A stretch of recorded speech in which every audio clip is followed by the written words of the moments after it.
Shalom, shalom, Israel, shalom. It's Brother Raya. I want to give all honor and glory to the Most High God, Yahweh, Bahashima Mashiach, Malak Yahushua. Another strong shalom to all of the mighty brothers that go out there and labor on the highways and byways, making their body a living sacrifice. In the rain, the tumults, the demons, the uprises, the uproars, they're out there standing 10 toes down for the name of the Lord.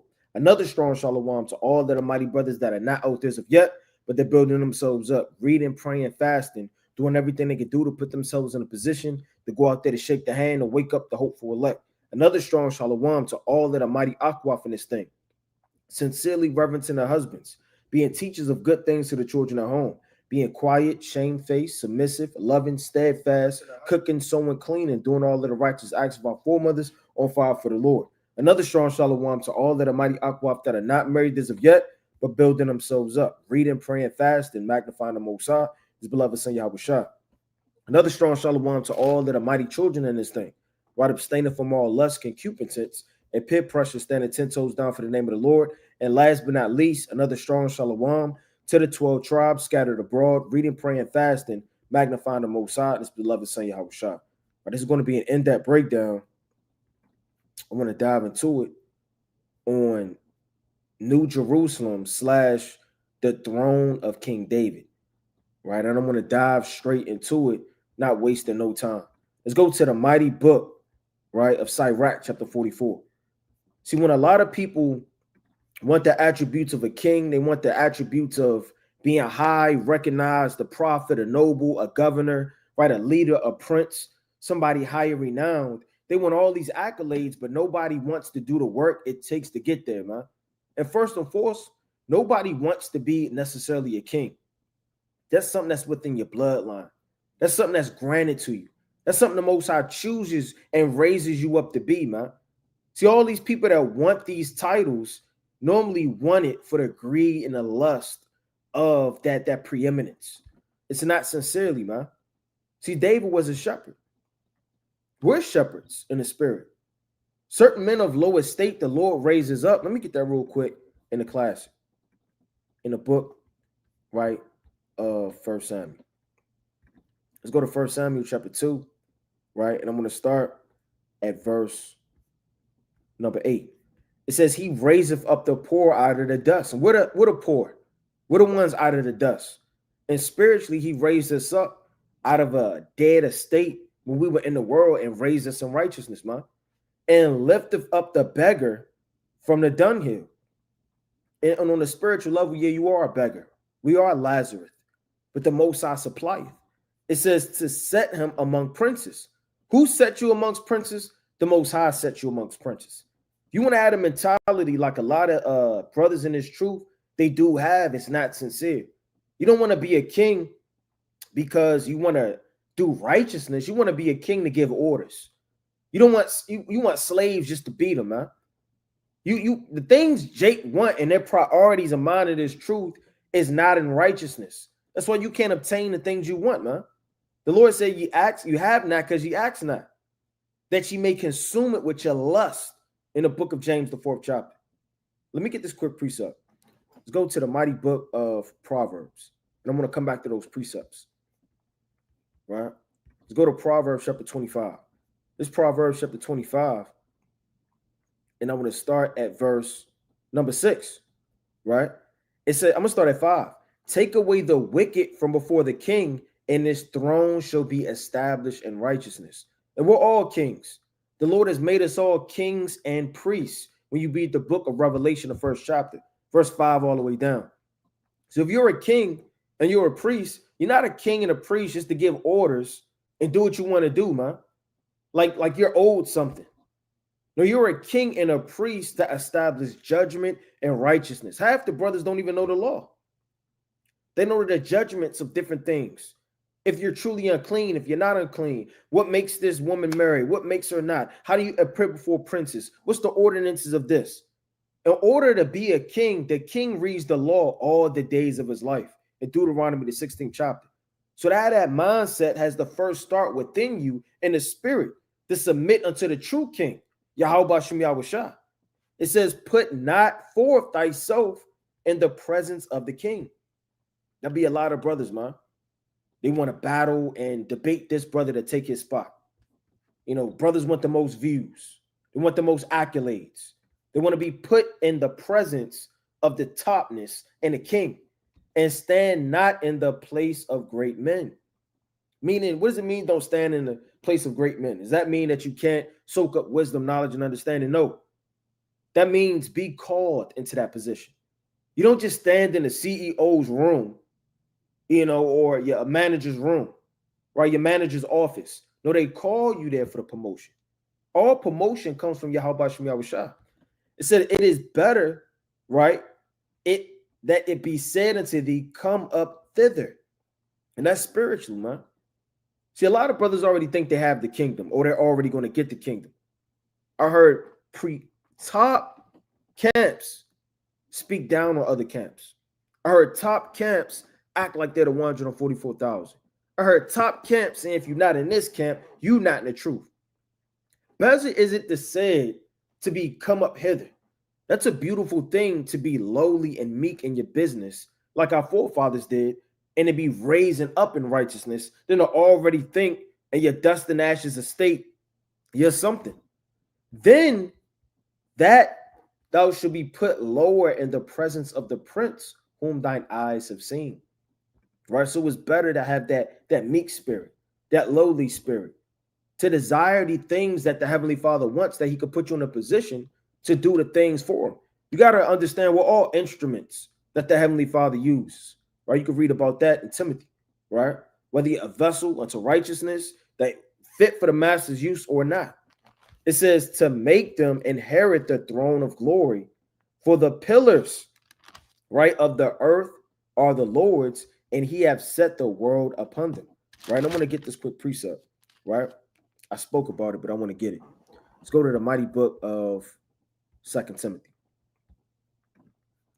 Let's go to 2 Timothy chapter 2. And I want to start at verse. Let me see. Let's go to 2 Timothy chapter 2. Let's start at 19. It says, nevertheless, the foundation of Yahweh standeth sure, having the seal that God knoweth them that are his. So you don't have to break into this thing. The Lord really knows your heart and whether you're in this thing. And let every one that is named of Yahushua depart from iniquity. But in a great house, the great house is the temple. It's the tabernacle of the Lord, right? Now, everybody joins themselves to try to do the work. You have false apostles, pastors, disciples, liars, thieves, nobles, governors, preeminent men. It says there are not only vessels of gold and of silver, but also of wood and of earth, and some to honor and some to dishonor. You have to really inquire how the Most High is using you, man, and what's really in your heart to be used. Certain people would say, I can't be a reader. I can't do security. I can't do this. I can't do that. I bet you our forefathers would jump and skip to do anything that was going to benefit the nation, to help the work of Yahweh Shem Yahushua, passing on flyers. Now everybody want to be a teacher. Everybody want to be a leader. Everybody starting their own camp. It says, if a man therefore purge himself from these, he shall be a vessel unto honor. It all starts with you. The Spirit driveth me to this point before I even dive into the attributes of the behavior, the mercy, the prophecy, all from my father David, that it really starts within you, man. The last time I checked, the Lord said the kingdom is within you. So if the kingdom is within you, what kind of kingdom are you going to rule, man? Why would the Lord place anything in your hands?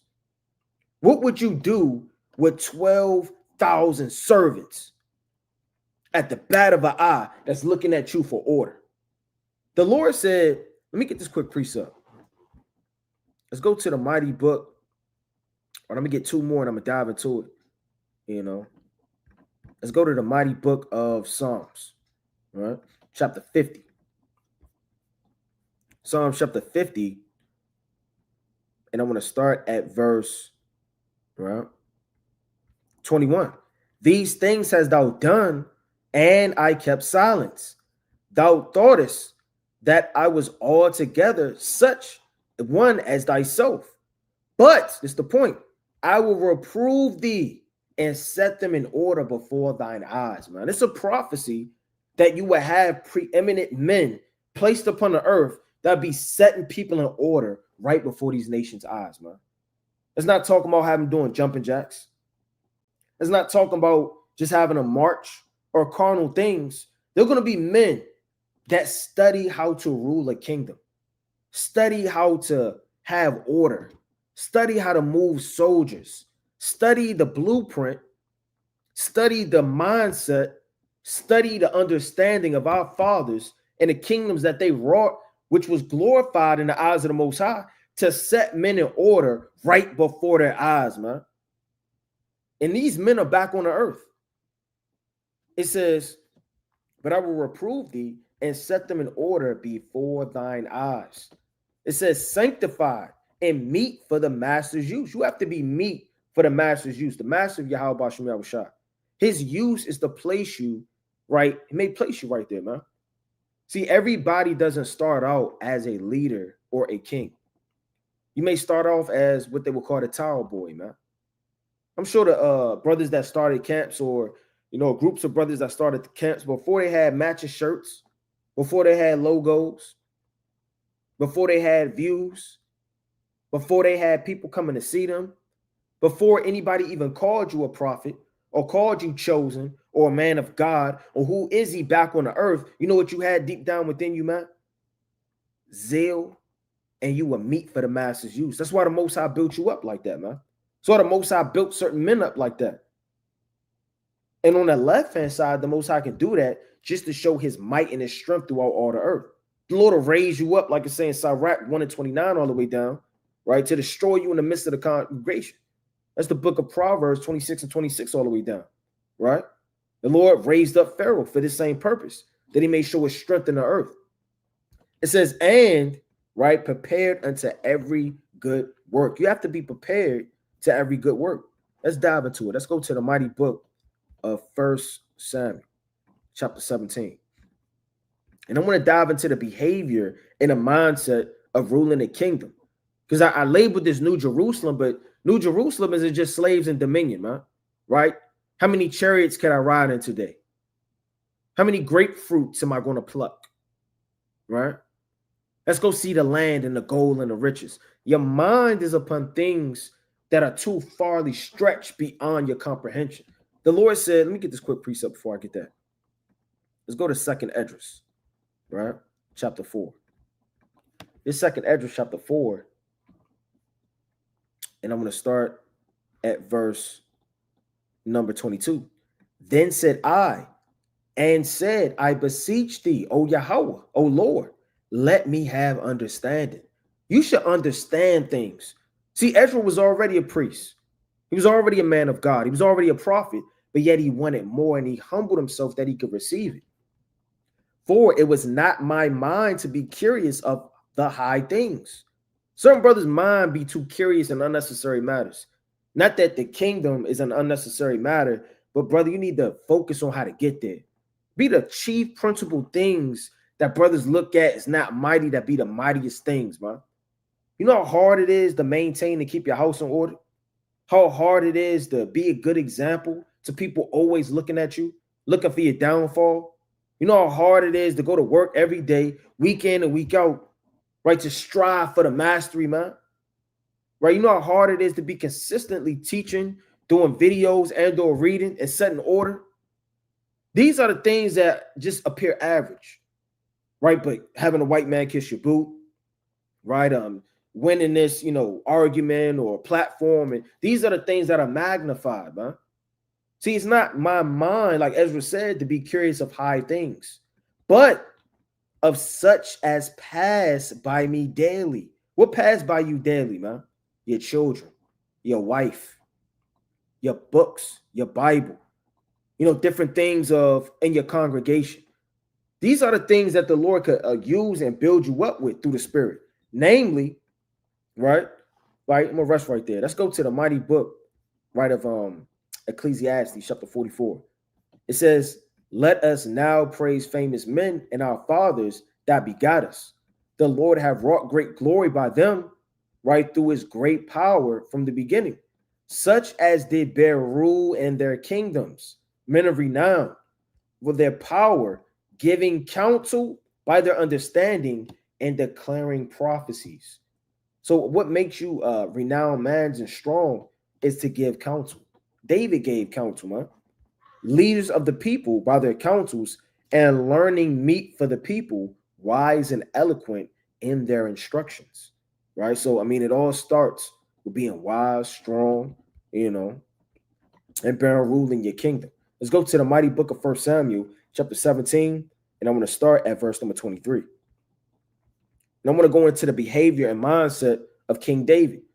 Why the Most High choose them? Why he raised them up? Why is he such an example that you could read about him from the Old Testament to the New Testament to the Apocrypha?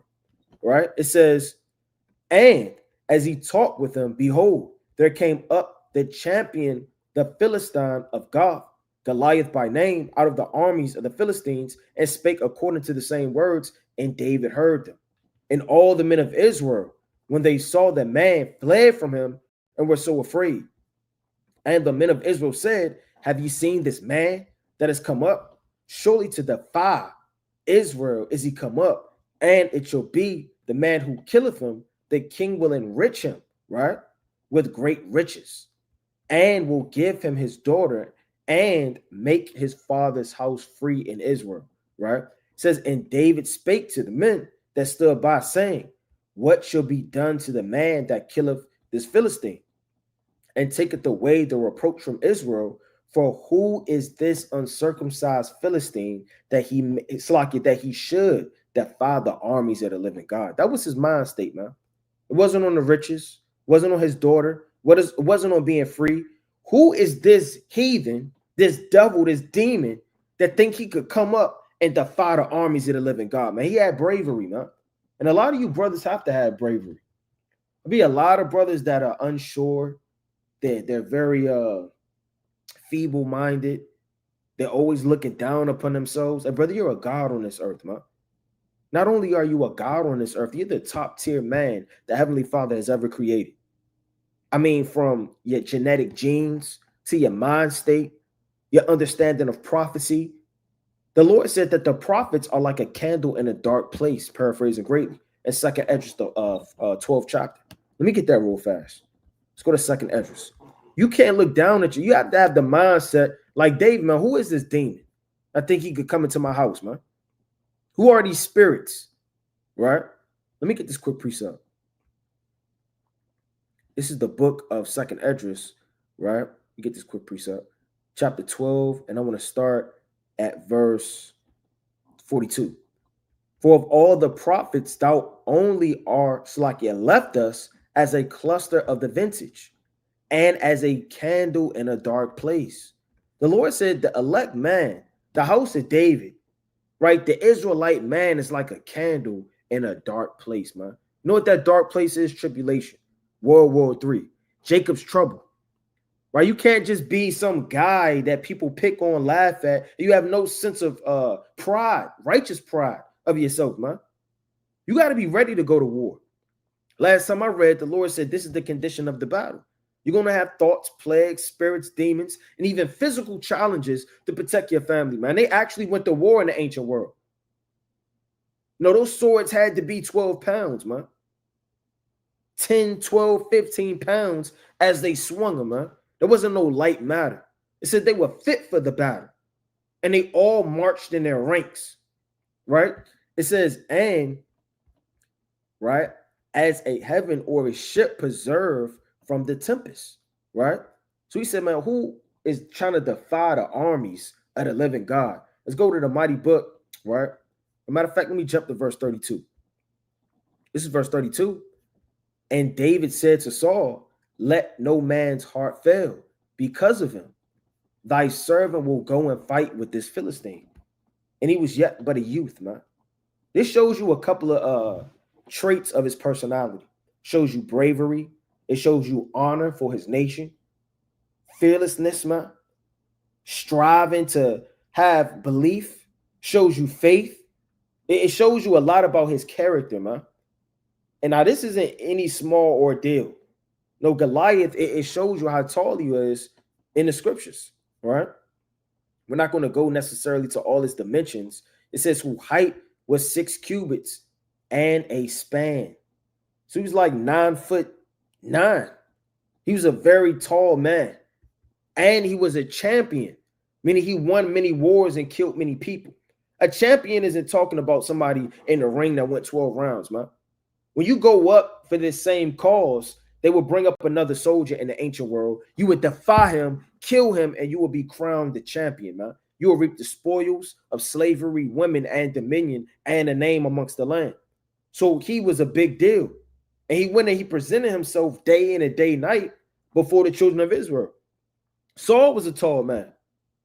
You had people that were scared, feeble, felt overthrown, but yet this youth deep down in his spirit, he said, you know what, man? I'm going to go up and I'm going to fight. It says, and Saul said to David, thou art not able to go against this Philistine to fight with them, for thou art but a youth, and he a man of war from his youth. So he had years and years through the spirit, right, of going to war. And David said to Saul, thy servant kept his father's sheep, and there came a lion and a bear and took a lamb out of the flock. I mean, you know, you got brothers right now that scared of dogs. The dog bark too loud. They look this way. They antsy upon the fence about a dog. A squirrel run up a tree. Right there, they jump. Right, it's a spider on the wall. Your woman, she's shoving you. You shoving her. They're trying to figure out who brave enough to get the broom. Your window open. You hear a bird at the window creaking, right? You like this beyond the covers, man. See, in the ancient world, it's as if it was your nature to take on the spirit. Now it's questionable. It's up in the air. You know, are you going to do it? Are you not? I'll pay somebody to cut the grass. Men are effeminate, man. He said, look, man, if I'm a shepherd, I'm going to take care of my sheep. And I'm going to go take them out of the mouth of these lions and these bears, man. You brothers that are shepherds on the highways and byways and teachers and leaders and fathers, you have to map this same mentality of fearlessness and strive to protect no matter how bad the outcome may seem, man. Because last time I checked, the Lord said, man, you would chase 1,000. And 1,000 shall fall by that right, man. 10,000. It says, and I went out after him and smote him and delivered it out of his mouth. And when he arose against me, I caught him by his beard and smote him and slew him. This isn't a fairy tale. This actually happened. This actually happened. He got that close to a physical lion, right? When you go into the history, right, around that region, the Asiatic lions, right? You have different breeds of lions.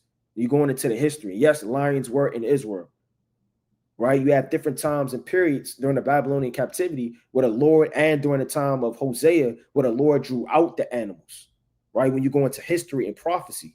So don't let nobody ever tell you this. It was as true. And it really never happened. Let me get this real quick.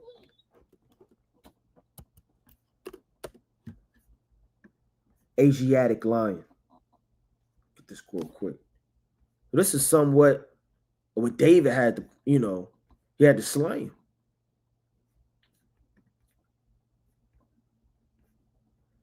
These ain't no small animals either.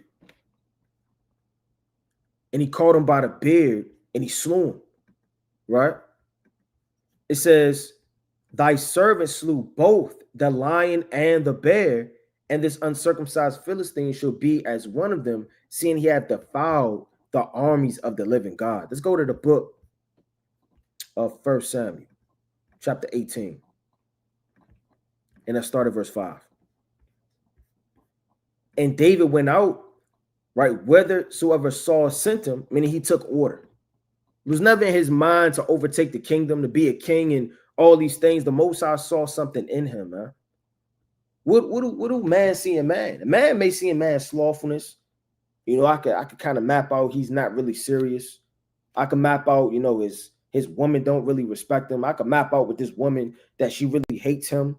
She's envious. She's slothful. She don't want to put her hand to the plow. If man has the discernment to see these things, how much the Heavenly Father, whose eyes are 10,000 times brighter than the sun, man, beholding all of the secret parts.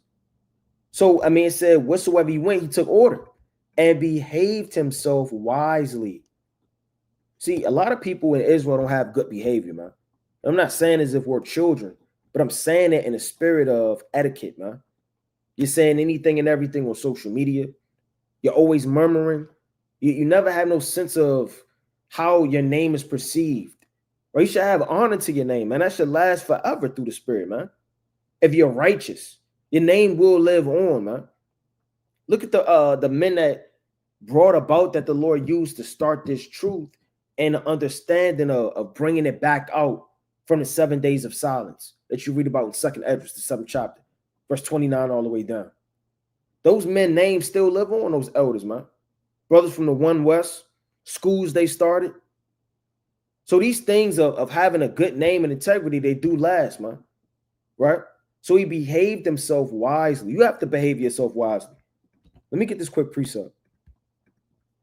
This is the book of 1 Timothy, chapter 3, and I want to start at verse 15. But if I tarry long, that thou mayest know how thou oughtest to behave thyself in the house of God, which is the church, right, of the living God, the pillar and ground of truth. So you have to know how to behave yourself. You behaving yourself wisely promotes you to honor. It has you to sit amongst great men. Let's go to the book of 1 Samuel chapter 29. Right, again, these are attributes of his behavior, his wisdom, right? Let's start at verse number 3. Then said the prince of the Philistines, what doeth these Hebrews here? And Achish said unto the princes of the Philistines, is not this David, right, the servant of Saul, the king of Israel, which have been with me these days and these years? This is the point. And I have found no fault in him, since he fell unto me until this day, man. How many people can say that about you?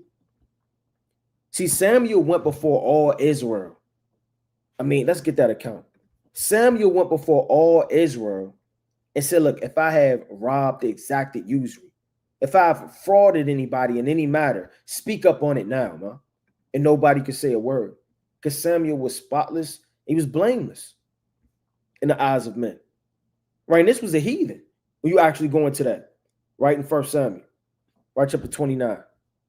So you can't have folly with your name, ignorance, evilness. You're always in a council.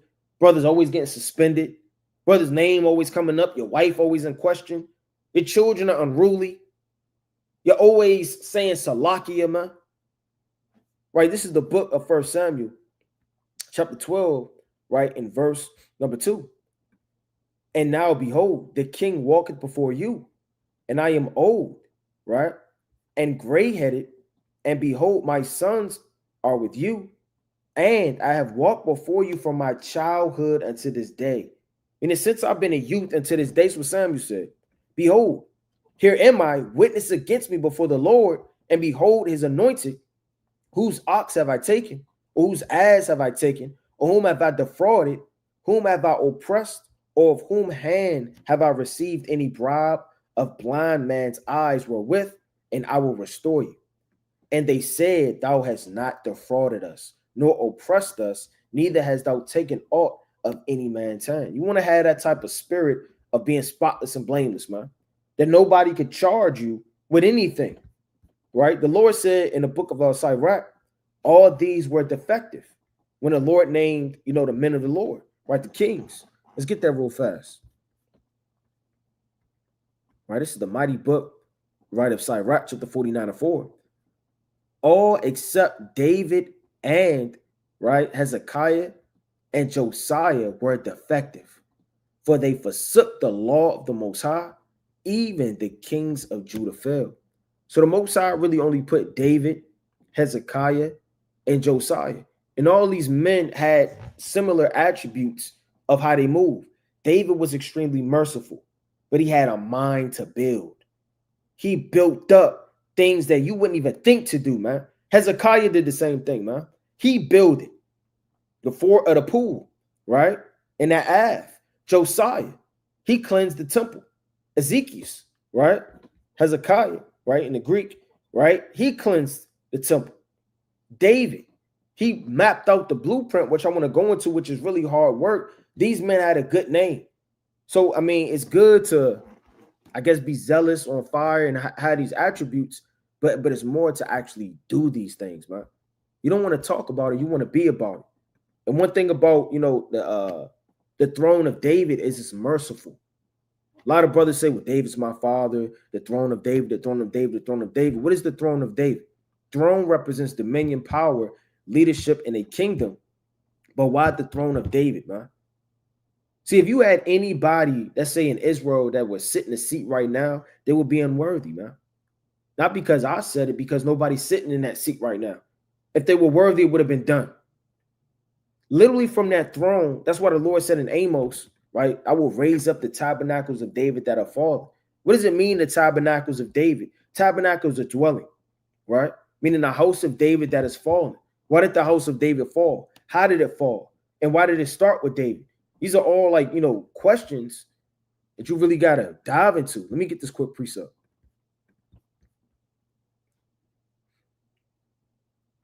Let's go to the mighty book of First Chronicles. All right. Get this quick precept.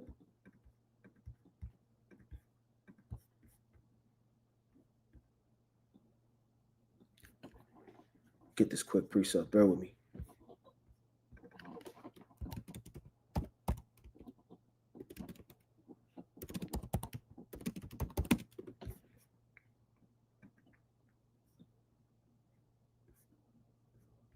All right, Second Chronicles 13:5. Yeah, this is Second Chronicles chapter 13 and verse number 5. Right, and it reads, it says, ought ye not to know that the Lord God of Israel gave the kingdom over to Israel, to David forever, even to him and to his sons by a covenant of salt. Right, salt is a preservative. So he preserved his kingdom and his throne, right, leading up to Yahweh as a covenant between them, right, of salt, which is a preservative. Now, when you look again at the attributes of that throne, right, you got to really see, are you even in the house of David, man? Whether by lineage or spirit.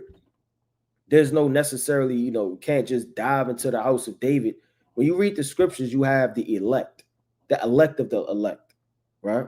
That merciful amount that the Heavenly Father has preserved, the 144,000. You have his physical descendants. But then you have the house of David, which represents leadership, dominion, rulership. These are the men that are going to govern the earth, man. You're going to be joint heirs with Yahweh Shai. Joint heirs, meaning Yahweh Shai is going to rule. He's going to give order. He's going to give dominion. And those that pass through the rod, that endure, that the Most High has chosen, will be of that house of David. Right, like it says in the book of Zechariah. Right, let me get this quick precept. In 1 Samuel chapter 17, 16 and 7. It says, but the Lord said unto Samuel, look not on his countenance, nor on the height of his stature, because I have refused him. For the Lord seeth not, right, as man seeth. See, we can't even imagine how the Lord sees, man. You're naked and bare in the eyes of the Lord, man.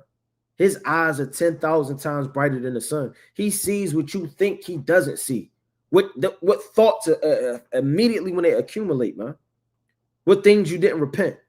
What wicked trauma you have. The secret sin that's deep down within you. The Lord sees that, man. It says on the outwards of his appearance, but the Lord looketh on the heart. And David's heart was perfect before the Lord, man. It was merciful. It was loving. It was in order. Well, let me get this quick precept. Let's go to 1 Samuel chapter 26. And let's start at verse 7. It says, so David and Abishai came to the people by night, and behold, Saul laying sleeping within his trench. This is what you would call catching somebody lacking, man. And I mean, David could have did anything he wanted to do.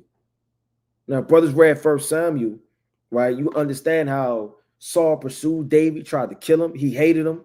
He had a murderous-like mentality, threw a javelin against the wall. All hell break loose. David had to flee, right?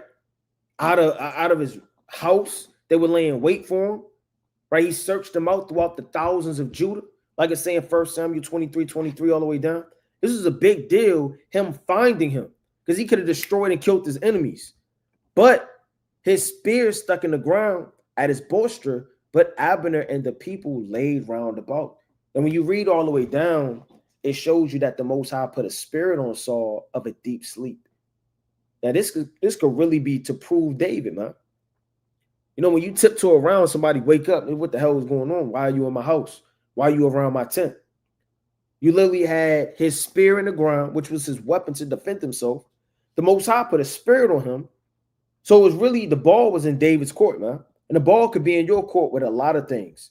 You may have the power and the authority to make a lot of moves, man. Right?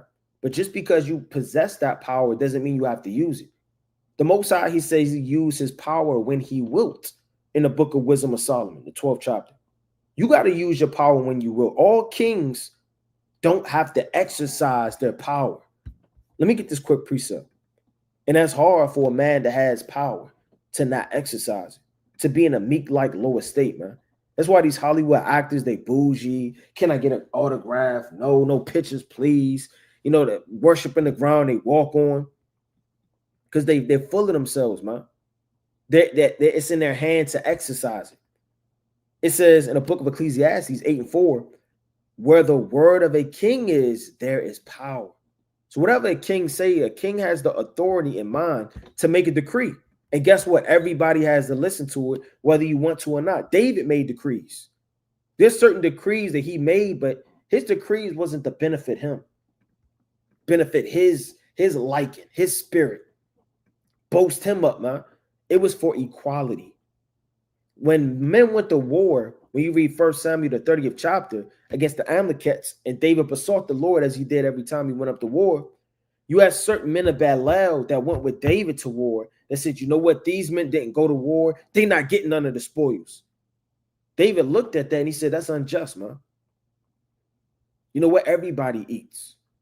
He gave men bread, flagons of wine. He had the equality and mindset of that equal spirit throughout the whole nation, man. He didn't care about the things that men care about. Why? Because it was on his heart, man. Again, nobody was around. Nobody pulled upon him with goggles. Nobody was stalking him. He didn't hear a bush shaking. He changed his voice, his visage, his mentality, how he moved. See, when a camera get cut on, people act different. When people come around, people act different. When certain things are the way they are, and I kind of messed up at work. Let me show up on time. Let me stay a little bit after. It's not in your heart to do that, man. A lot of people, when they repent, not to be long-winded, I'm gonna get this precept. A lot of people, when they repent, they only get that good burst of goodness on that streak because they feel sorry for what they did. It's not in your heart to keep that going, man. You got to keep that going. If it's in your heart to read or to pray, to teach or to read or whatever it is, man, it got to be within you no matter what happened and no matter who's around. So David, like I say, he made a decree where a king's word is, there is power. Well, let me get this quick precept. That's 1 Samuel chapter 30 and verse. Salaki, bear with me. Let me get this quick precept. 1 Samuel chapter 30. I'm going to start at verse 22. It says, then answered all the wicked men and men of Belial, right, of those that went with David, and said, because they went not with us, and we would not give them aught of the spoil that we have recovered. Look, it is what it is, man. Everybody don't eat, right? Whatever we did, we gonna do. Save that every man his wife and his children, that they may lead them away and depart.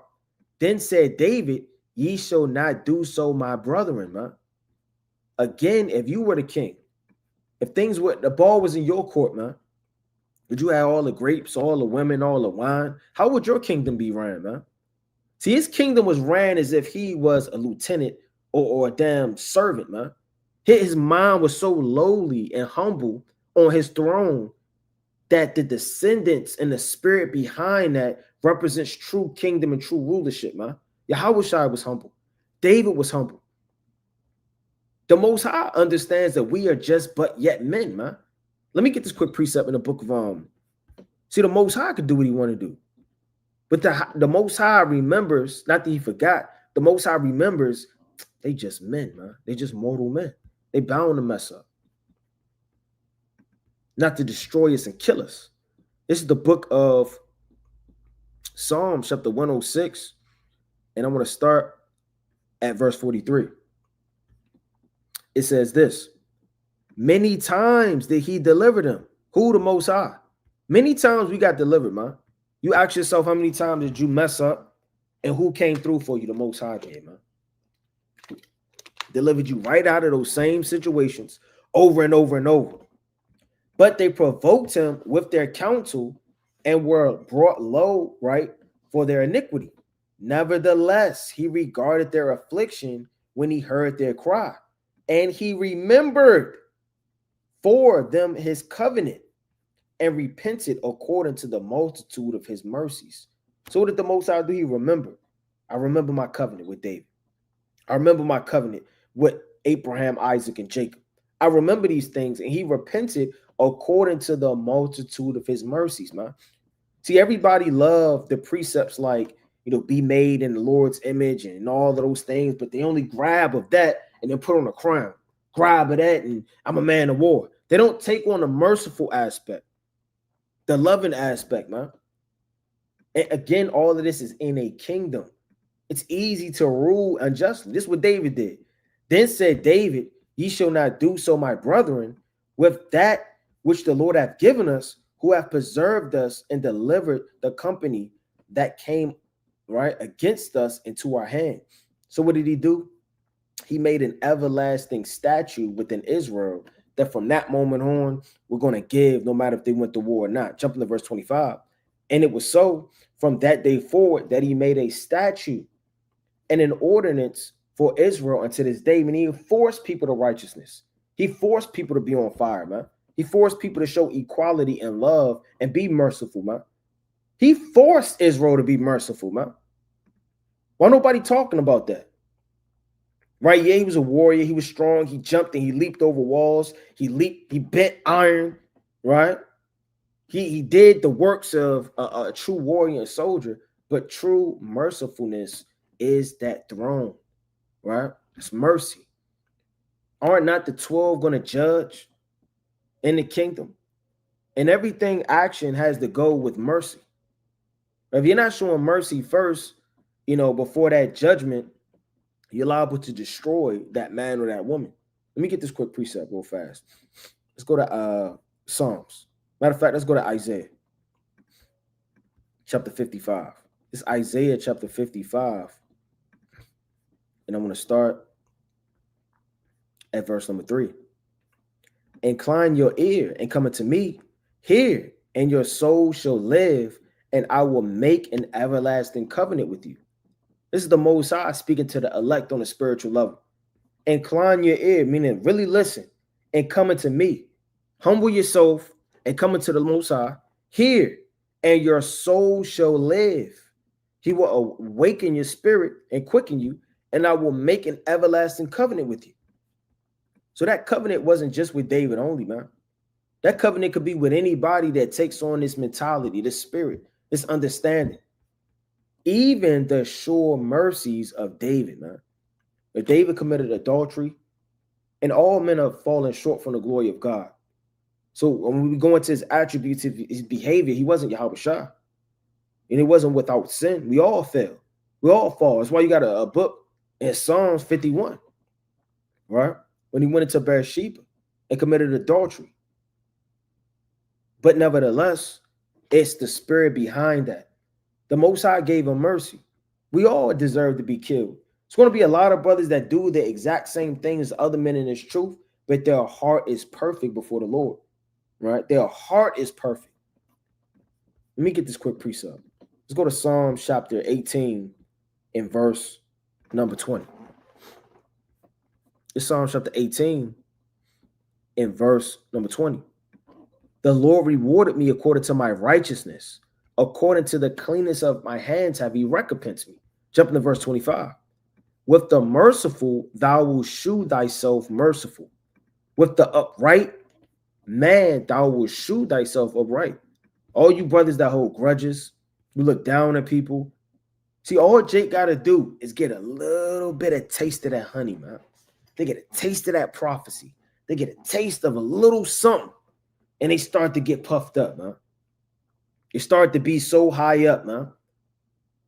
Right? And they start to look down at a lot of people. Never forget where you came from, man. The dust and the dirt of the earth, and not a state that the Most High raised you up, that he could quickly take you back to, man. It says, with the peer, thou will shew thyself peer, and with the forward, thou will shew thyself forward, man. So again, that throne and that covenant, the Most High is going to show with them that are merciful. Let me get this quick precept. That's not talking about somebody punched you in the arm. I want to show mercies of David. I forgive you. But what is this truly talking about? What does this mean? All right, let me get this quick precept. This is the book of Sirach, chapter 47, and verse 22. But the Lord will never leave off his mercy, right? Neither shall any of his works perish. Neither will he abolish prosperity of his elect. And it's like in the seed of him that loveth him, he will not take away. So Most High will never leave off his mercy to the elect. Now, a lot of people, they read the scriptures, which we should do, and they look at merciful. Oh, the Most High so merciful. Oh, right. And they get in this spirit of like a Christian and get clothed with this love and oh, the Most High. Right. But they don't understand that the Most High is only doing this to his elect. You may not be of that elect. That elect is the sure mercies of David. That's that covenant from the very beginning, because everything was written out through the spirit that was made, man. It's not something that it pertains unto all Israel, pertains unto everybody in this truth. And the quicker you understand that and stop thinking you got ever show mercy, you just read this and read this, you start thinking everything, well, shit, maybe it's not that fear start leaving you, man. You start to move in a wicked spirit. You know, the Lord is not speaking to you a lot of the times, man. He could be, Most High willing, but maybe he's not, man. And that's where fear comes in. That's what taking on, like again, these attributes of our Father comes in, of really, keeping these things. And if not, you will surely know in the days of judgment what shall happen.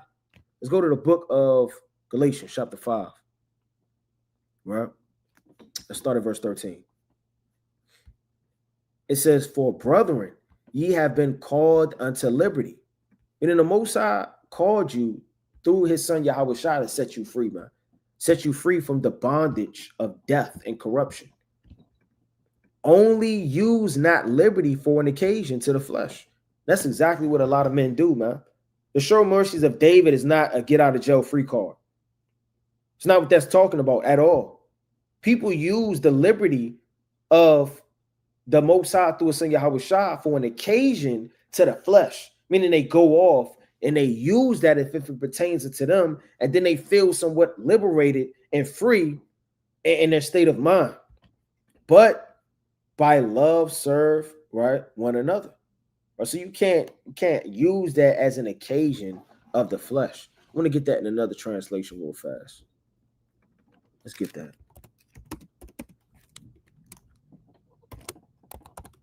Galatians chapter 5.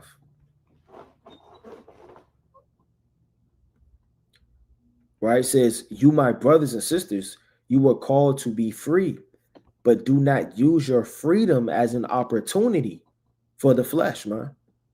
Right? And that's a lot of people take on that mentality. They're using their freedom for an occasion of the flesh to go off in wickedness, to be evil, man. Right? Now that, again, mercy, right? He had a heart of the Most High's own, right? And that cut me when I hear that, man. Because I want to have that same heart, It's the book of 1 Kings, chapter 11 and verse 4.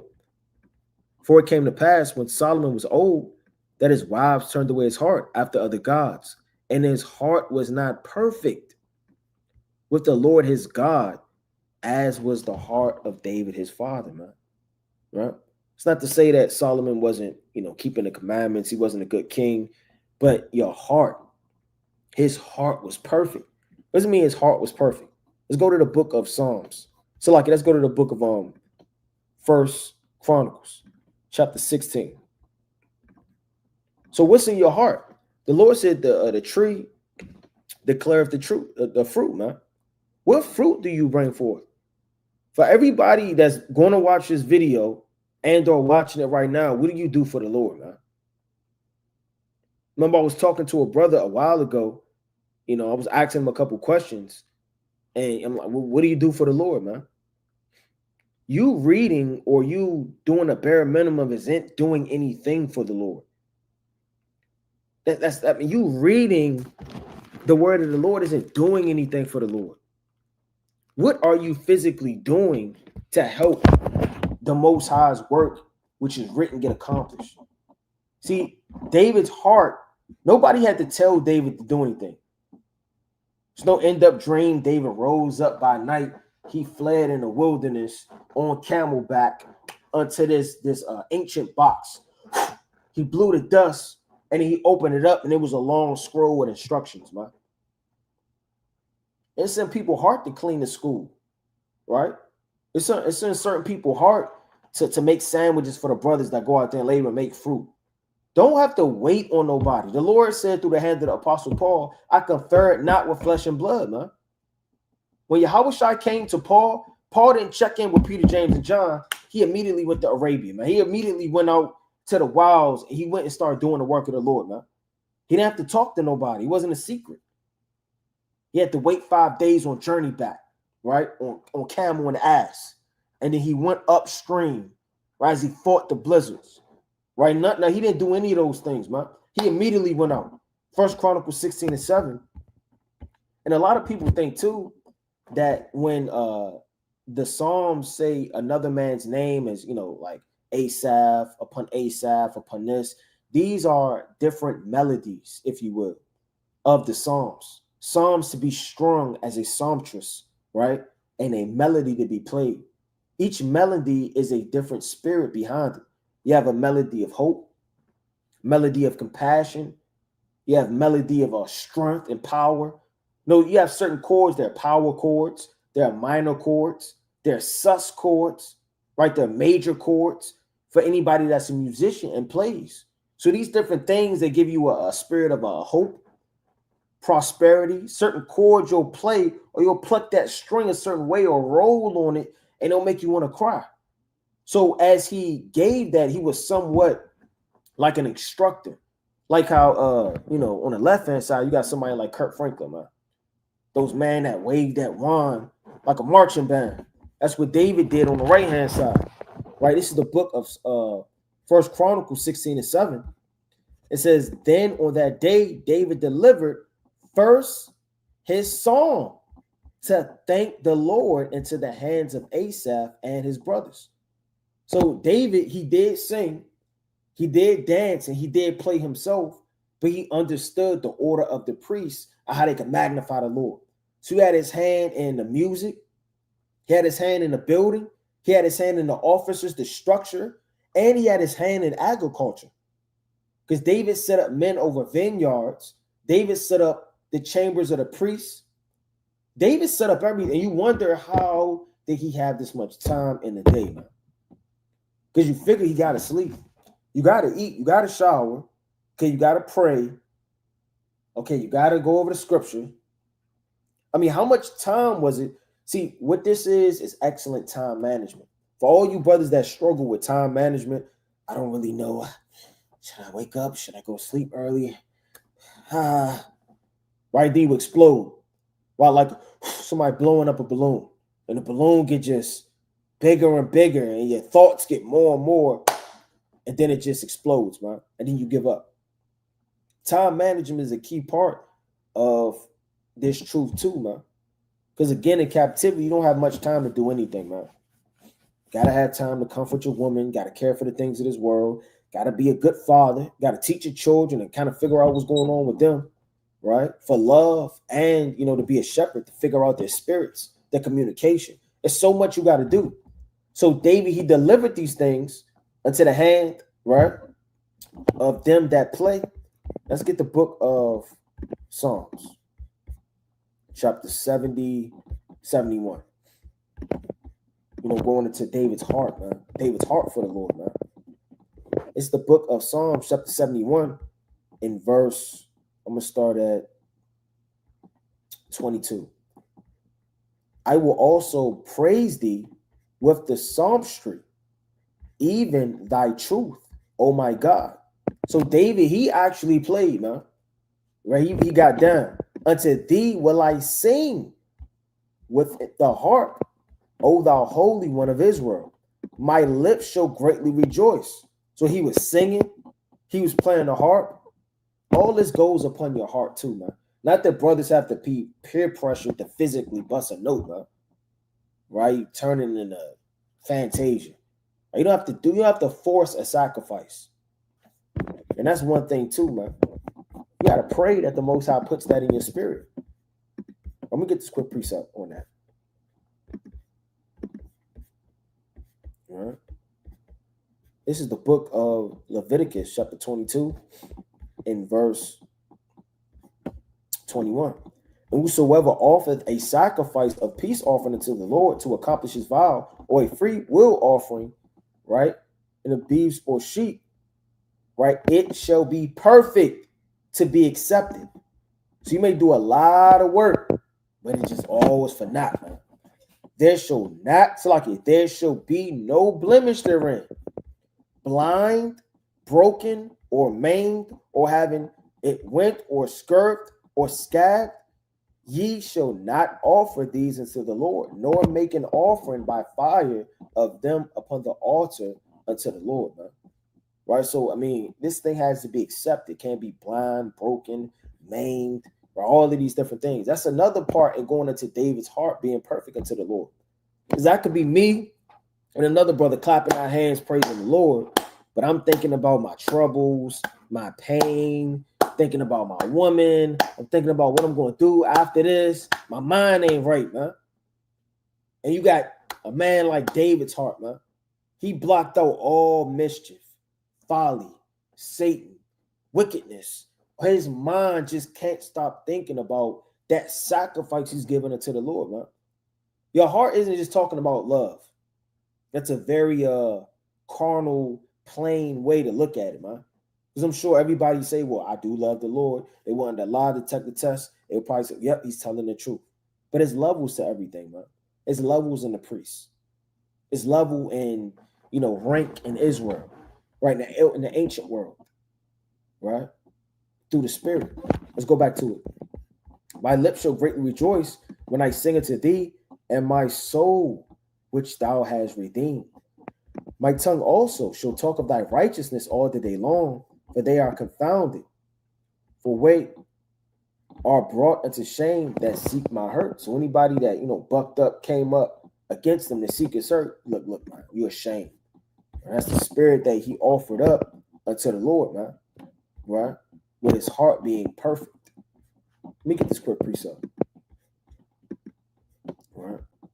This is the book of Psalms, right? Let me get this. I mean, this whole chapter is extremely fire, right? I'm going to start at 14.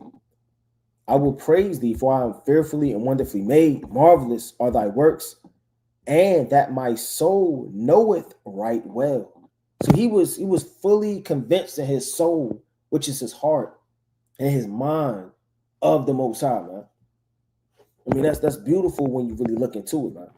Now, not only was, he behaved himself wisely, he has a merciful mentality and throne that's a pattern of the elect and judgment for the kingdom, right? On a deeper level, the thrones of the house of David, right? But also he was hardworking, man. That's something brothers got to really blueprint off of too.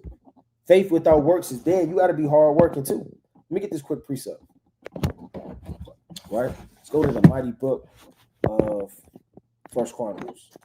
First Chronicles chapter 28. It's First Chronicles chapter 28. And I'm going to start at verse number 2. Right? It says, Then David, the king, stood up upon his feet and said, Hear me, my brethren, and my people. As for me, I had in mine heart to build the house of rest for the ark of the covenant. There's no commandment that you have to do this. This was in his heart, man, to make a place for the rest of the ark of covenant, man. Right? You got to really see again what's in your heart to do. The Lord say them that offered willingly, right, for the tabernacle, right, the women, the men, as they brought these different things of gold, right, and different things of silver. We read the law, that all came for the helping of the building up of the tabernacle of the Lord and the footstool of our God, and have made ready the building. But God said unto me, thou shalt not build a house for my name, because thou hast been a man of war and hast shed blood. So look, the Lord said, look, you can't build up the tabernacle. Look, you can't do it. You got your hands too bloody. You can't do it, David. Let's see what David did. And David said to Solomon his son, be strong, be of good courage, and do it. Fear not, nor be dismayed, for the Lord thy God, even my God, will be with thee, and he will not fail thee, nor forsake thee, until thou hast finished all the work of the service of the house of the Lord. And behold, the course of the priests and the Levites, even they shall be with thee for all the service of the house of God. Why is this important? Because David set all this up. That's like somebody saying, look, man, you can't play in the tournament. You can't play in the tournament. I know you want to ball out. I know you want to shoot the threes. I know you want to run up and down the court. You can't play. You know, when you got an outstanding warrant, or these people got something against you, whatever, you can't play. So instead of a person not being able to play, they set up the shot clock. They set up all of the waters on ice. They set up the stands. They painted the walls. Right? They got everything together. They got the jerseys, all of the stitching. They got everything together because their heart was really in this game, man. See, that's kind of deep when you think about it. Hey, you can't teach. Right? How many people will go live, you know, or how many people would do something if only one person was watching, man? Or anybody was watching. There's been many camps, and one of my favorite camps in the spirit is when it was 3 brothers, and it was a blizzard. I can't remember, you know, why brothers didn't show up. It may have been an overtime camp or something. It was a blizzard. It was real snowy. There's only 3 brothers at camp. No camera, nobody. When I say nobody was at the harbor, man.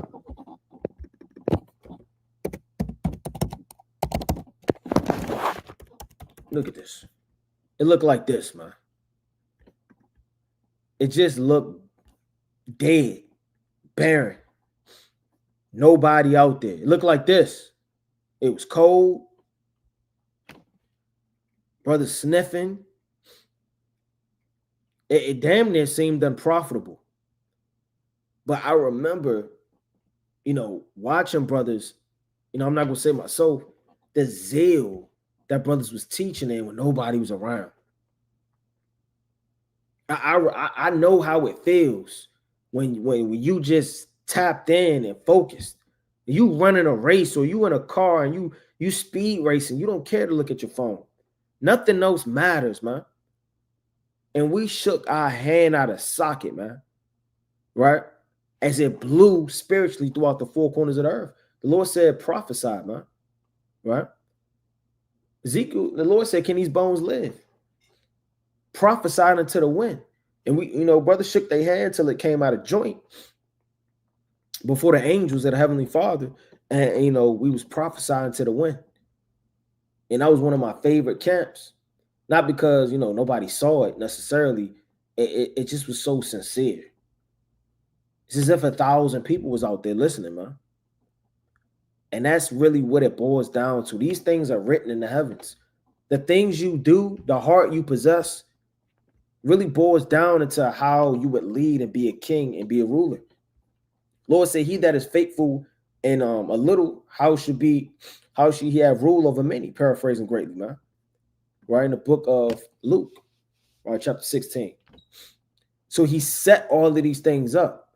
And there shall be with thee for all the manner of workmanship, every willing, skillful man for the manner of service, also the princes and all the people, wholly at thy command. So he didn't just leave them bare. He set them up through the Spirit.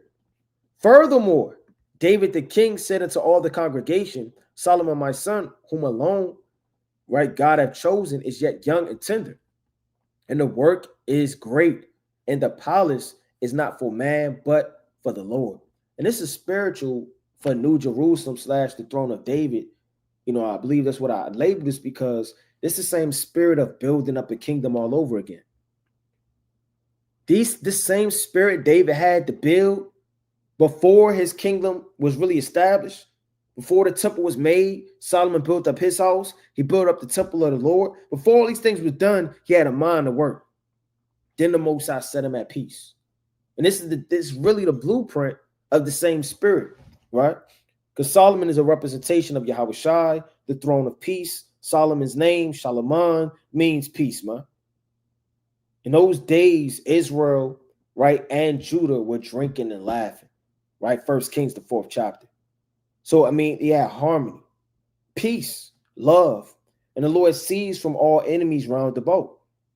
But before that thing can manifest as New Jerusalem, before you can get your crown, you have to take on these attributes, man. You got to study this throne. This throne ain't just gold. Oh, yeah, it's gold. Yeah, it got the red, cushion. Yeah, I got the gold throne behind it, man.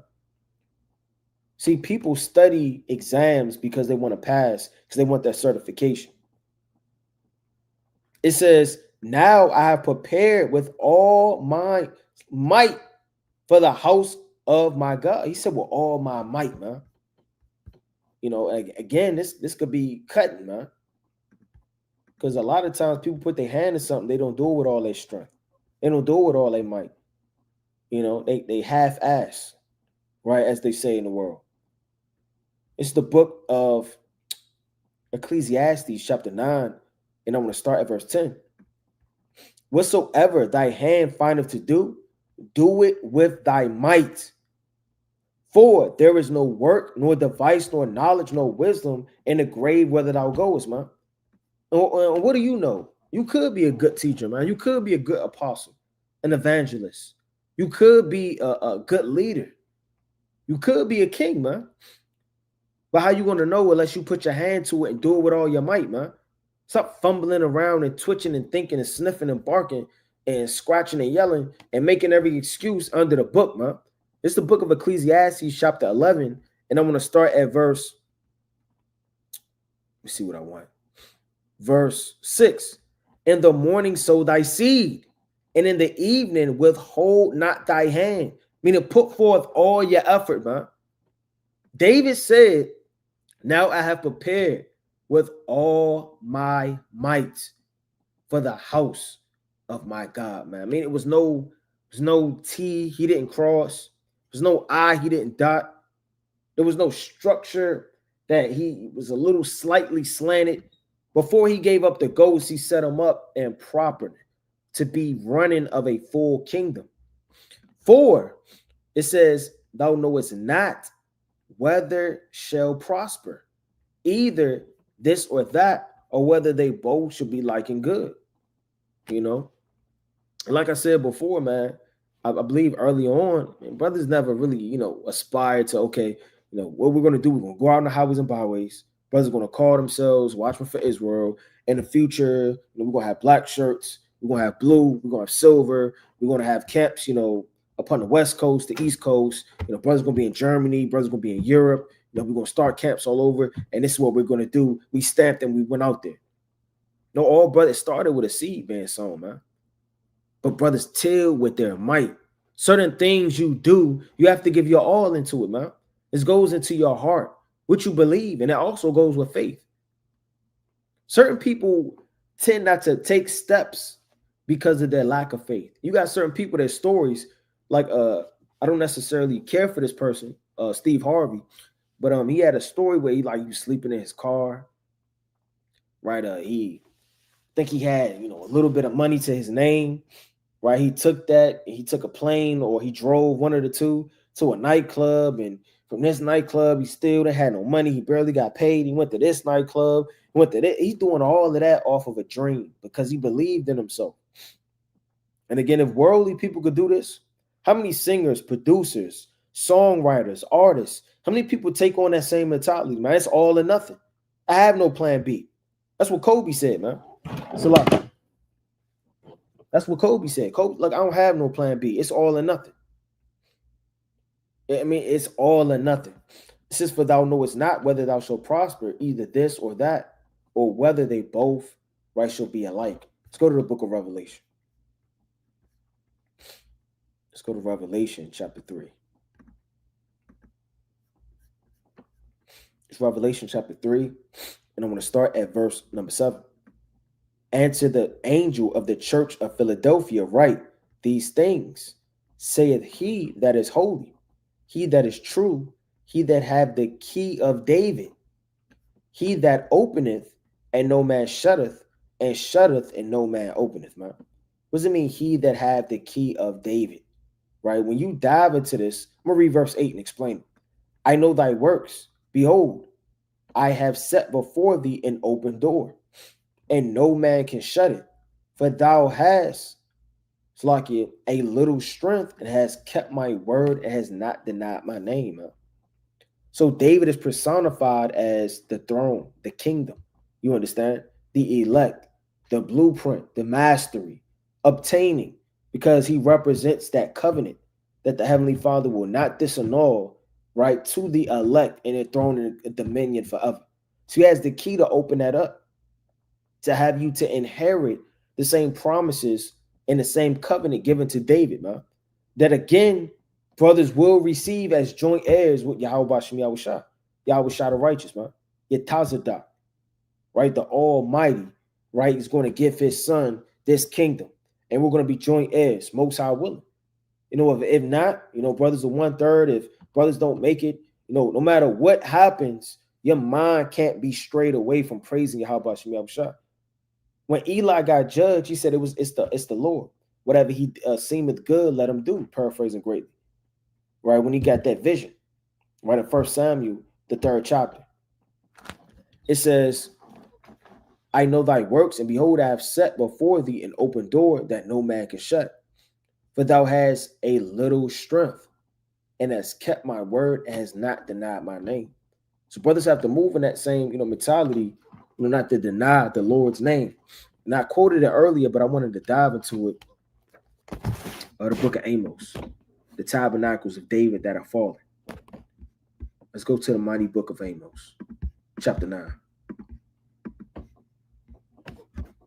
It's the book of Amos, chapter 9. I'm going to start at verse 11. It says, in that day I will raise up the tabernacle of David that is fallen, and close up the breaches thereof, and I will raise up his ruins, and I will build it as in the days of old. Again, when you hear David's name over and over and over, you don't want to put a spirit on David to put him above Yahushua, or put David on the same level as Yahushua, or put some type of spirit of that the Lord doesn't exist. There's too much preeminence in David.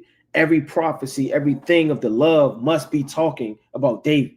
This is what a lot of people do. Psalms 49, Isaiah 53. It's a lot of Old Testament only that have that mentality that all of these things that is talking about my son, whether it's Israel or it's talking about David. Again, in certain contexts, David could be a representation of Yahushua through the lineage promised to that throne. It could be a representation of the elect. It could be a representation of mercy. It's synonymous with all of these terms in their proper context. You know, the same way you have meek, humble, lowly, virgin, right? Undefiled, right? These are our attributes placed upon us in a proper context in the spirit, right? It says, in that day I will raise up the tabernacle of David that are fallen. What does it mean, the tabernacle of David that fell? How did the tabernacle of David fall? And how was it going to be raised up? Through war, man. Through redemption. Right, let's go to the mighty book of Ezekiel. Let me get this quick precept.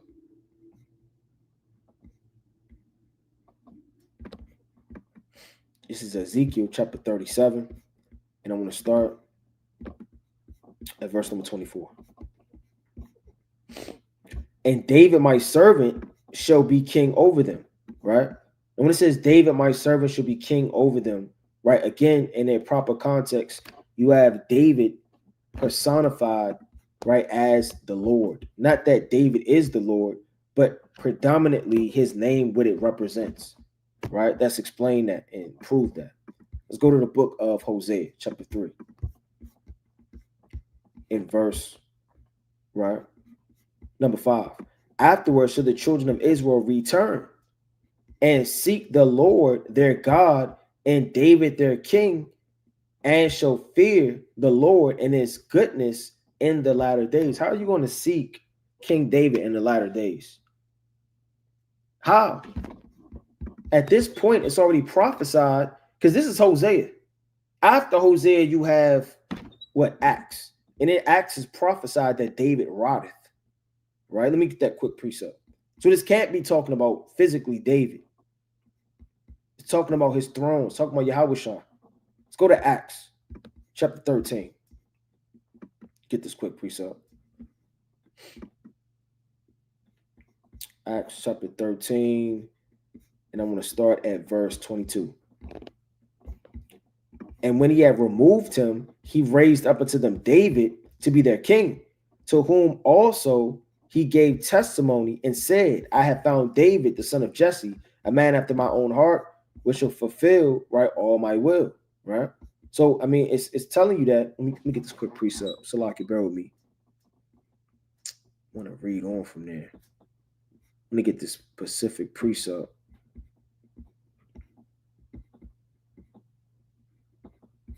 So, like, bear with me.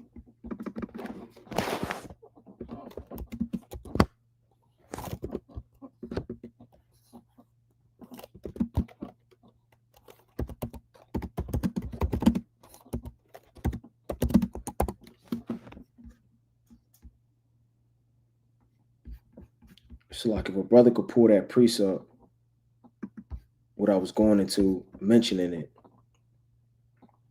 Yeah, that's the spirit. It's right here. Verse 36, for David, after he had served, right, his own generation by the will of God, he fell on asleep and was laid unto his fathers and saw corruption. So this is Acts, man, right? Predominantly around 60 something AD, right? When you read this, this is way after Hosea. So when Hosea is saying it's the latter days, what latter days? It's already saying in Acts that he's corrupted. He's rotten right now until the resurrection of the righteous. So when it says the latter days, it's the spirit. It's talking about Yahweh Shah, that kingdom, that throne in the latter days. So when you read again, you don't want to take this out of context and have David sitting on some high throne above Yahweh Shah, right? It tells you plainly the order that is going to be in the kingdom. Now, whether David came back as one of the 12, whether David is somebody in the spirit, that's beyond our comprehension. It's something that's not explained or knowledge too wonderful for us. Let me dive back into this. This is Ezekiel chapter 37 and verse 24. And David, my servant, shall be king over them, and they shall have one shepherd. Now, that one shepherd, right, is talking about Yahweh Shai. If there's going to be one shepherd, then where's Yahweh Shai going to be? And they shall also walk in my judgments and observe my statutes and do them. Right now, I'm gonna prove that even more. Let's go to the book of Ecclesiastes, chapter 12. Ecclesiastes, chapter 12. And I'm going to start at verse, right, number 9.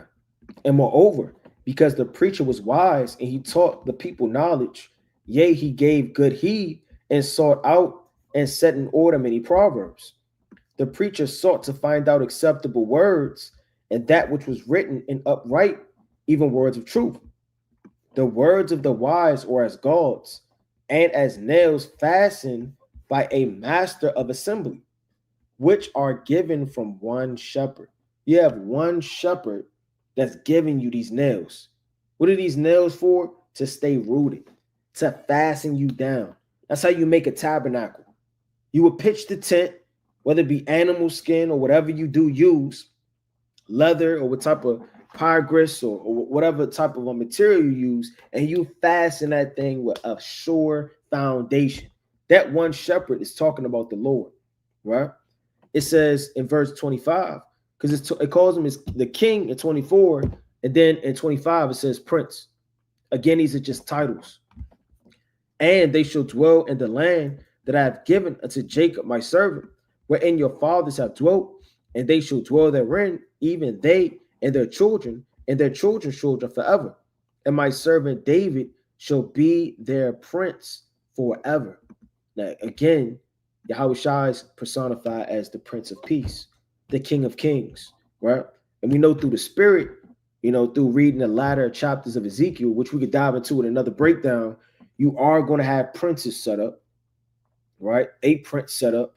You are going to have Levites set up. You're still going to have order set up. So, I mean, in the ancient world, right, you have 12 princes. Well, let me get that real fast. So what's so special about this one prince? Is that Numbers chapter 7? So I can bear with me. In verse 2, it says that the princes of Israel, heads of the houses of their fathers, who were the princes of the tribes. So we have 12 princes, were over them that were numbered offered. You can read about that in Numbers, the first chapter. So we had many princes. Who is this one prince? This is Numbers chapter 12, Salakia chapter 1, in verse. I'm going to start at verse. Salakia, bear with me. Let me see what I want. Salakia, bear with me. If a brother beat me to it, I wouldn't be upset. I'm looking right at it. This is the book of Numbers chapter 1 and 16. These were the renown of the congregation, princes of the tribes of their fathers, heads of thousands in Israel. So you're going to have rank and structure, right? That's always been in the ancient world, right? So who is this? This prince shall be their prince forever. It's talking about Yahweh.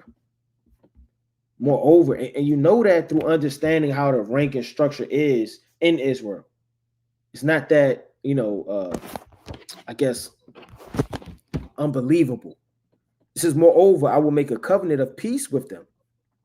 Again, coming of David is that throne. That throne is a shadow and representation of Yahweh Shai. That covenant is to the elect that will be joint heirs with him. And he's going to make a covenant like he did of salt, a preservative for that throne and them that come therein as a covenant of peace. And it shall be an everlasting covenant with them. Huh?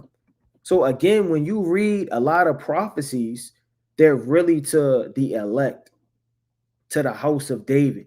Everything doesn't pertain unto all Israel when you read the scriptures. Yes, wars will cease, whether you're for the house of David or not. Yes, you will, certain things, will consist. But again, that covenant of what brothers are going into through the Spirit is to the house of David. Let's go to the book of Isaiah, chapter 11. And I'm going to start at verse number 6 real quick. The wolf also shall dwell with the lamb, and the leopard shall lie down with the kid, and the calf and the young lion and the fatling together, and a little child shall lead them. That's that covenant of peace, man. Lord's going to have these things to cease of their natural order right now. And the cow and the bear shall feed their young ones, shall lie down together, and the lion shall eat straw, right, like the ox. And the suckling child shall play on the hole of the asp, and the winged child shall put his hand on the cockatrice den. Right, so on serpents, vipers, all type of snakes, lions, things that would in this world destroy you. The Lord's going to put peace, right? Like it says in Job, the 5th chapter, make peace, right, with the leagues of the field. Let's get that in the book of Job. Let me get that real quick. It's the book of Job, right? Chapter 5, and I want to start at verse number 23. For thou shalt be in league with the stones of the field. Be in league is a covenant. It's the same thing. You should be in league with them. And the beasts of the field shall be at peace with thee. And thou shalt know that thy tabernacle shall be in peace. Job prophesied of this. So when you read about the destruction and famine, you shall laugh at, and that's not talking about all Israel. Again, you have the elect and the elect of the elect. The Lord said in the book of, I believe that's 2nd John. Let me get this quick precept. This is 2nd John chapter 1 and verse 1. The elder unto the elect lady and her children. Why does the elect lady differ from her children? You have the elect of the elect, and then you have her children. That's under the elect, right? If you understand. The Lord said, but yet in certain contexts, like Sirach 46, all Israel was called the elect. So again, in different contexts, you got to really rightly divide to understand. It says, and thou shalt visit thy habitation and shall not sin, right? Let me go back to it.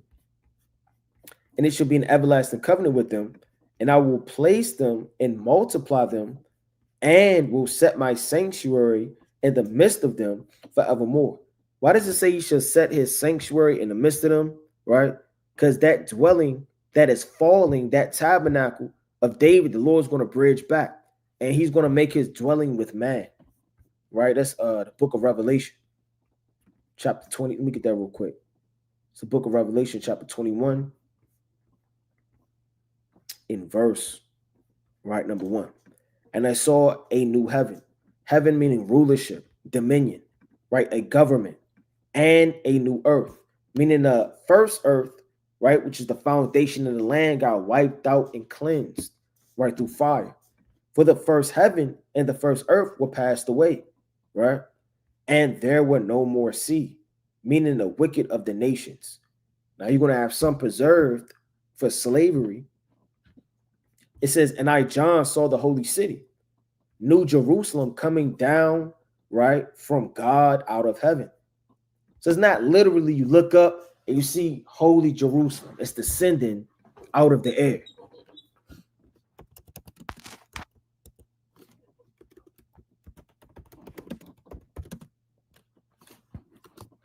It's not literal.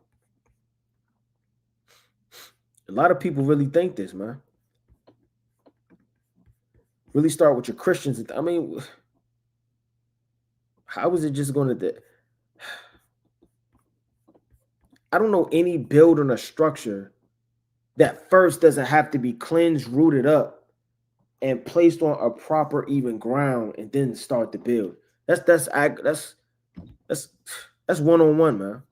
That's why you see all of these machineries and all of these men, they digging up that dirt, they're getting up old poles, wires, they're making sure structure, rocks, or different thing that can mess up the soil. They're making sure that it's a flat ground.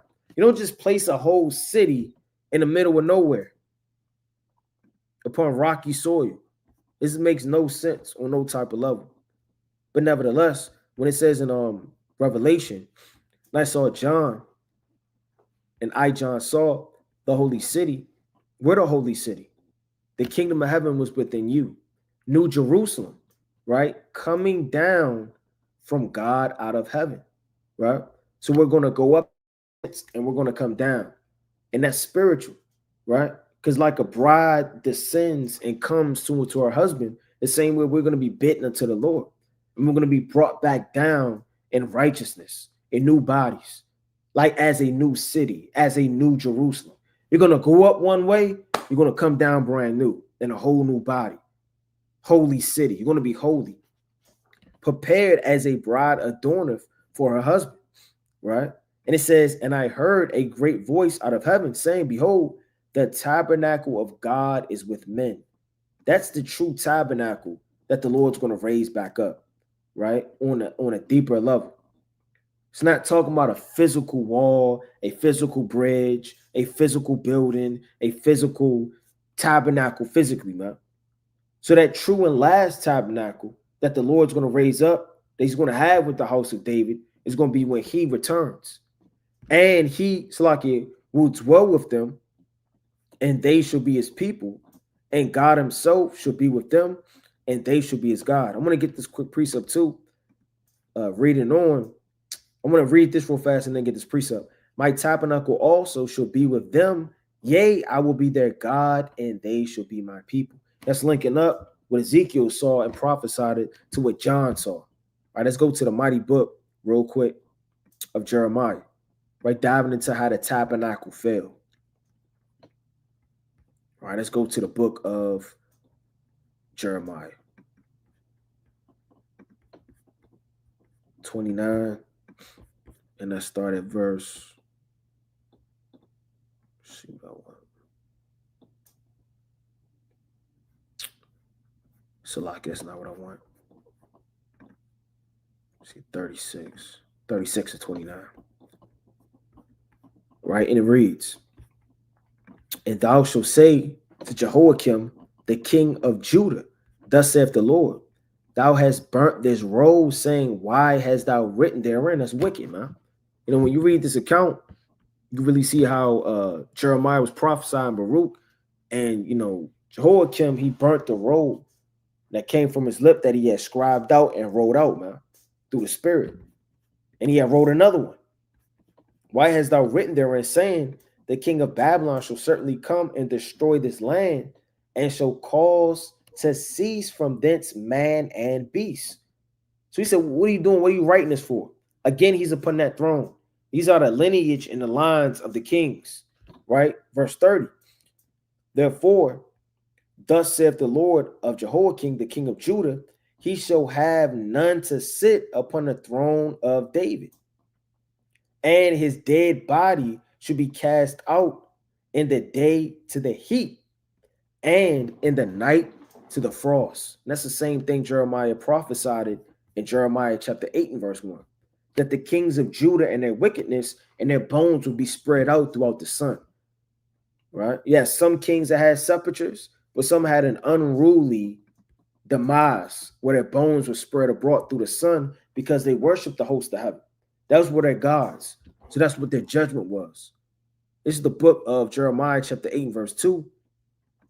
I'm going to start at 1. At that time, saith the Lord, they shall bring out the bones of the kings of Judah, and the bones of his princes, and the bones of the priests, and the bones of the prophets, and the bones of the inhabitants of Jerusalem out of their graves. Right? So, I mean, why would you bring them out of their graves? This is a judgment. Right? The Lord said, I'm going to come back to this precept. That's one of the worst things you could do is not have a burial or a proper burial. When you read the book of Amos chapter 2, that's why the Lord had judgment upon Edom, man. Let me get this quick precept. So like it, bear with me. So like in Moab, that's what I meant. This is Amos chapter 2 and verse 1 through Edom. It says, thus saith the Lord, for 3 transgressions of Moab, and for 4 I will not turn away the punishment thereof, because he burnt the bones of the king of Edom into lime. So the Moabites, they dug up the graves, grabbed up all the bones, right? Did God knows what with them, and then they burned them all down to lime. The Lord said, look, I have a judgment for that. Everybody has to be buried, right? Even Joshua took those men down off of the tree, right? In Joshua the 10th chapter. The wicked got to resurrect to destruction. It says, but I will send fire upon Moab. Just bringing this point out that that's the worst way to go out of a demise. It's your bones being spread abroad and not having a proper burial. So the Lord, amongst many things, are judging Moab. So how much more the throne of David and the tabernacle that has fallen, man? And the Lord judged that throne for a season for who sat upon it. So it's a spirit behind rulership. The Lord said, as is the judge, so is the officer. I want to get that quick precept real quick. You're going to be just like who you're ruling. It's going to be a representation of your leadership to a certain extent. This is Wisdom of Solomon, chapter 10. Right? So like here. Bear with me. Sirach.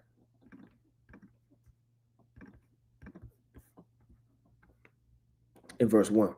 A wise judge will instruct his people, and the government of a prudent man is well ordered. As the judge of the people is himself, so are his officers. And what manner of man the ruler of the city is, such are all they that dwell therein. Right. So I mean, you're a reflection, really, of the people that you govern.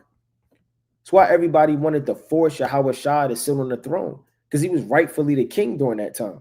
And certain people knew that. They tried to take the Lord and forcibly put him back in that seat, because a lot of men knew the prophecies. They knew these things. They believed in the Lord. It's John chapter 6 and verse 15. It says, when Yahweh Shai therefore perceived that they would come and take him by force to make him king. Certain people, they wanted to take the Lord by force and make him sit back on that throne, because they knew the prophecy. They knew the tabernacle of falling. They knew about Jehoiakim. They knew about the throne. Everybody wasn't just a Pharisee with a long robe in the New Testament, man. Again, you had certain people on the level. He departed again into the mountain himself alone, right? So again, certain people knew. Everybody didn't deny the Lord. In Matthew, the 21st chapter, right, they were praising as he came into town, Jerusalem, on an ass's colt, because they thought their redemption drew of nigh to deliver them from the Romans. This is the book of Matthew, chapter 21. Get straight to the point. And I want to read verse 8. And a very great multitude spread their garments in the way. Others cut down branches from the trees and straw right in the way. And the multitudes that went before, that followed, cried, saying, Hosea, the son of David, blessed is he that cometh in the name of the Lord, Hosanna in the highest. And when he was coming to Jerusalem, all city was moved, saying, who is this? So again, they're saying Hosea in the righteous, as if the kingdom is now being established. The throne is now being set back up. All this is a representation of the throne amongst his humble humility, right? Amongst, right, foretelling in that path of him leading into Jerusalem to salvation, right? I mean, break that down in many ways.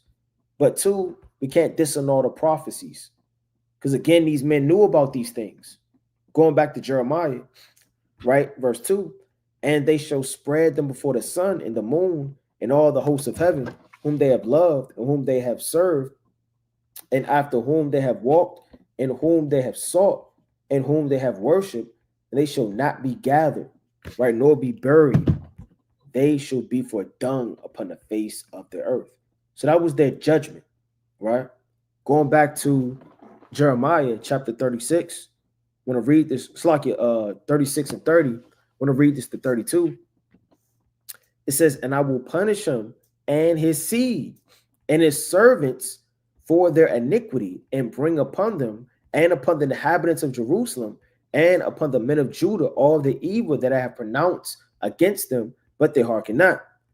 Then took Jeremiah another roll and gave it to Baruch the scribe, the son of Neriah, who wrote therein from the mouth of Jeremiah all the words of the book which Jehoiakim the king of Judah had burnt in the fire, and they were added besides unto them many like words, right? When you dive into it, let's go to Jeremiah chapter 33. Again, going into how the tabernacle was falling. Let's start at verse 21. Then many also of my covenant be broken with David my servant, that he should not have a son to reign upon his throne. So when you look at the promises, the mercy that endureth forever, this is a part of the mercy. The mercy isn't you committing a damn adultery, man. You smoking some weed. Give me that precept again with a shave. And now you feel good about your wickedness, man. All of this has a history of what we've been through, how the Lord has disannulled his covenant, how he's so merciful to bring it back. A lot of these things that you read about is pertaining unto the elect. All mercy is at the same context of mercy from when, a woman goes off of her husband. They're arguing or they're fighting and they're bickering, and then you read something to feel good about it. It says, then may also my covenant be broken with David my servant, that he should not have a son to reign upon his throne, and with the Levites, the priests, my ministers. Because again, David set up the priests. David put them all in order. He put them all in rank. As the hosts of heaven cannot be numbered, neither the sand of the sea measured, so will I multiply the seed, right, of David my servant. This is a similitude again of the mercifulness of how the Lord destroyed and broke down that tabernacle, and how in the kingdom a little one is going to be 1,000. Again, a lot of these things we're reading, it don't pertain to everybody. It says, and the Levites that minister unto him. Right? Let me get this quick precept in Isaiah. Matter of fact, let me get Isaiah 22. That's what I'm gonna get. I might want to read that in another translation. Let's go to Isaiah chapter 22 in the GNT.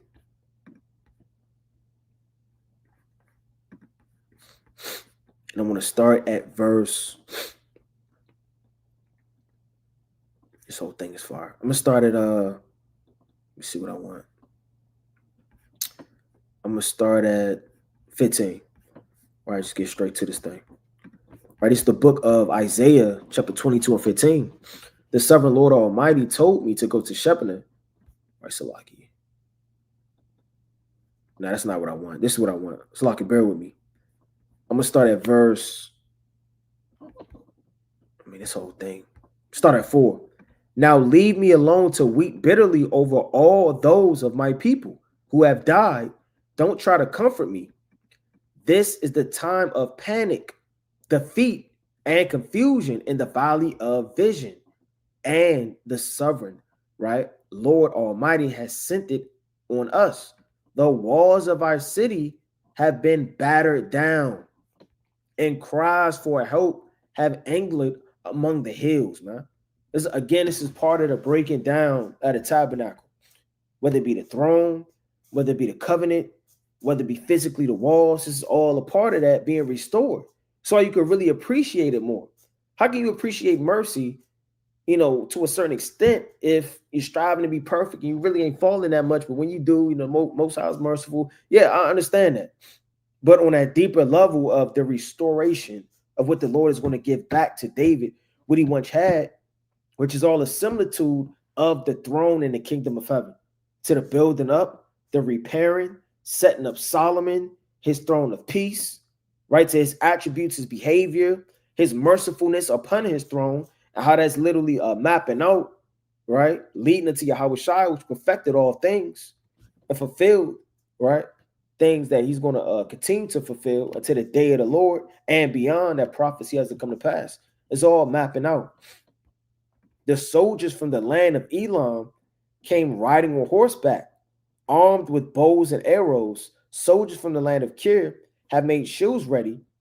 The first valleys of Judah were filled with chariots, and soldiers on horseback stood in front of Jerusalem gates. All of Judah defense crumbled, got broken down. When that happened, you brought weapons out of your arsenal, man, out of the arsenal. You found the places where the walls of Jerusalem needed repair, right? And again, in those days, like it says in Amos, I'm going to go back to Amos. Let's go back to the mighty book of Amos, chapter 9 and verse 11. All right. It says, in that day will I raise up the tabernacle of David that is fallen, and close up the breaches thereof. Meaning only the Most High can do it, because the Most High tore it down. That's Job chapter. Let me get this quick precept. Let's go to the mighty book of Job. It's the mighty book of Job, chapter 12 and verse 14. Behold, he breaketh down, and it cannot be built again. So who breaks it down? The Most High. He shutteth up a man, and there could be no opening. So the Most High is the one that shuts down things and builds things back up. So it makes sense that in that day, he was going to raise up the tabernacle of David, right? And I will raise up his ruins. Why? Again, because that's that personified of that throne of David and the things we read in Ezekiel. Because in that day, Yahweh Shai is going to do these things. And I will build it as in the days of old. When it says the days of old, again, it's going into his throne and his kingdom. In the time of Habakkuk, let me get this quick precept in Habakkuk chapter 2.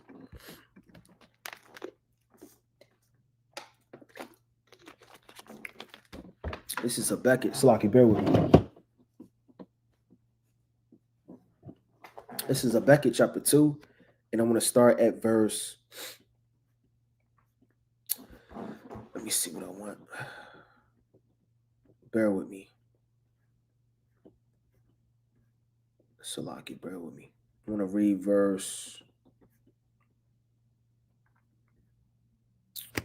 Salaki, let me get this quick precept in Habakkuk.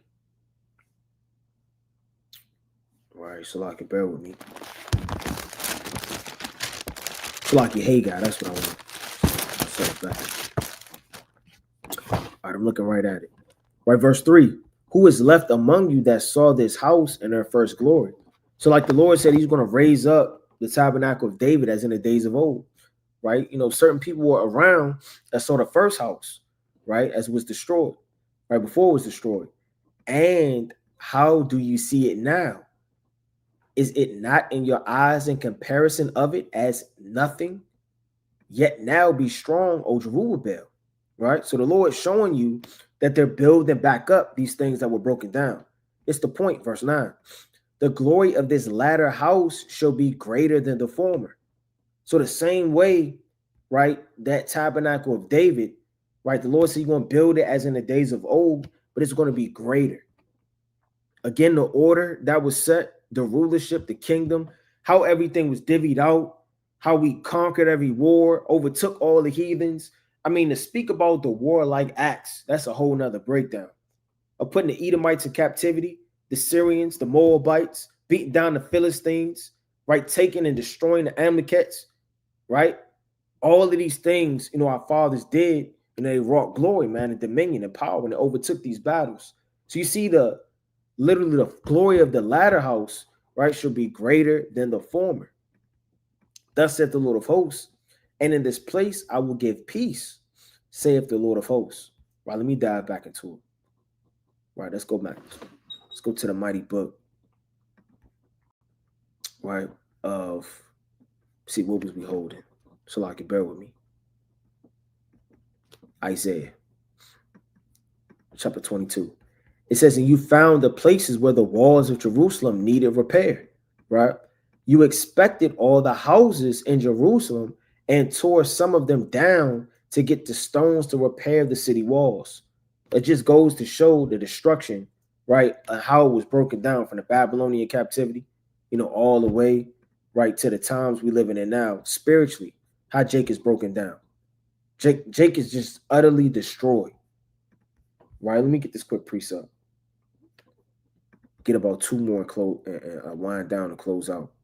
This is the book of Ephesians, chapter 2, in verse number 20. It says, and are built upon the foundation of the apostles and prophets, Yahweh himself being the chief cornerstone. So again, that tabernacle is spiritual, and that foundation being built back up. And you're either a part of the building or you're not. That's why everybody it's all hands on deck. You're either working or you're not. And if you're not working, if you're not doing nothing, you're not putting no hand to the plow, no hand to the brick, you're not in the vineyard, you're not in the Most High's harvest, and there's an increase because he planted you and you yield something toward him, then you're not in his tabernacle at all, man. You can't be built up into glory when he raises up the tabernacle of David, man. All you brothers that really don't do too much, right? Just pray that the Most High puts it in your spirit, right? Have a merciful approach. But two, don't be content, man, and don't wait. No, I prayed, I'm waiting for a sign. There's no a light bulb you're going to see as you look up, and it's going to be a light bulb. And then you say, oh, I never thought I should do that.